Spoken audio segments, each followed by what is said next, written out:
Brilliance Audio presents The Love We Left Behind by Katherine Slee, performed by Elizabeth Nolden. Do you ever get the feeling, I say, that you've woken up in someone else's life? That you're not quite where you're supposed to be? What's going on? Layla puts the thimble down and perches on the end of my bed. I let out a sigh, trying not to think of the reason I started collecting all these random things in the first place.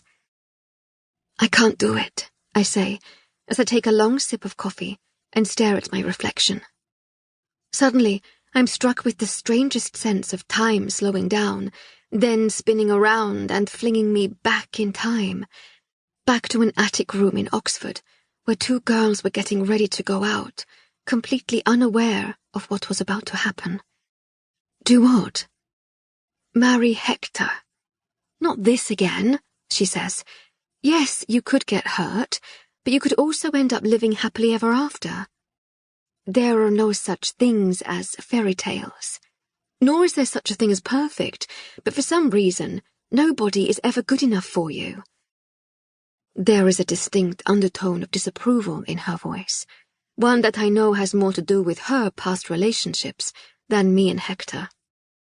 Surely it's better to walk away now, I ask, taking another sip of my coffee and wincing as the heat hits the back of my throat. If you do, it will destroy him. Walking away is so much easier than admitting life hasn't quite worked out the way I thought it would. On the surface, all the boxes are ticked. Rewarding job, financially secure, gorgeous fiancé with an adoring, stable family. But it's still not enough.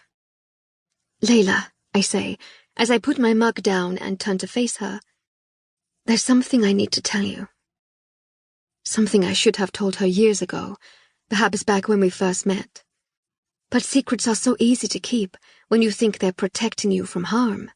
And for a while they did. But now I need to be honest about the real reason I left Oxford and everyone in it behind. I think you need to talk to Hector, not me. Except I don't want to talk to Hector. Because if I do, then I would have to tell him everything, not just the bits about my life I filtered and polished to look their very best. I go across to the window, looking at my collection one by one before putting the thimble back in place. Layla comes to stand next to me, no doubt trying to figure out how the line of unfamiliar objects is relevant to me, announcing that I no longer want to get married. All of these things are linked to a specific moment in my life that made me stop and think. What's this really about, Erika? Layla asks, as she picks up a tiny silver key, then puts it down next to a hand-painted turtle. There were 3 of us back then. I reach into the tapestry bag, take out a crumpled Polaroid, and hand it to her. Layla peers at the faces, bright with youth and possibility, only one of which she knows. She looks at me, then back at the photograph, reading aloud the names written on the strip of white at the bottom. Erika, Duncan, and Niamh, she says, her eyes travelling back and forth between us.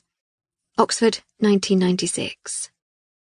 They were like my family, I say, looking at the people I find so impossible to forget. We used to be so close. What happened? Layla asks, as she gives the photo back, and I can imagine her noticing both the similarities and subtle differences between the woman standing before her and the one smiling back from the past. Why haven't you ever told me about them? Because of Leo. Who's Leo? For 15 years I've wondered if I should have chosen differently, I say with a glance at the watch wrapped around my wrist. It feels like time is running away from me, too quick to catch on to. As if stumbling across Leo was only the beginning of something more. If it weren't for him, everything would have stayed exactly the way it was supposed to.